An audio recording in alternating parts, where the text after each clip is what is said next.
साहेबांच्या सगळ्या सहकाऱ्यांनी प्रामाणिकपणे मदत केली, परंतु तरी सुद्धा तटकरे साहेबांनी त्यांच्या विरुद्ध विधानसभेला जे काही त्यांच्या पाठीत प्रत्येकाच्या खंजीर खुपसण्याचं काम केलं, खरं तर राजीनामा आम्ही नाही तुमच्या नेत्यांनी द्यायला पाहिजे आणि निवडणुकीला सामोरं जायला पाहिजे.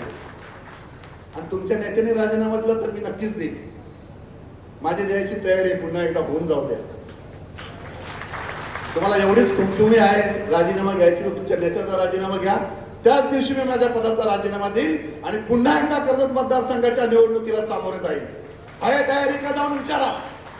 पत्रकार परिषद घेत आहे, कोल्या कुत्र्यांची पत्रकार परिषद. आम्ही खूप काही शांत पद्धतीने मी सगळं सहन करत आलेलं आहे. बदनामी किती बदनामीला सामोरं जाणार. तोंडात येईल ते बोलत आहेत,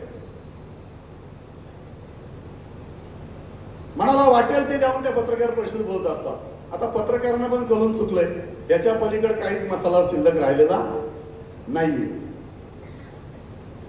त्यामुळे बाबांनो, पराभव हा पराभव असतो, तो शांतपणे तुम्ही स्वीकारा आणि तुमचं ज्या ज्या ठिकाणी तुमच्या चुका झाल्या त्याचं आत्मचिंतन करा.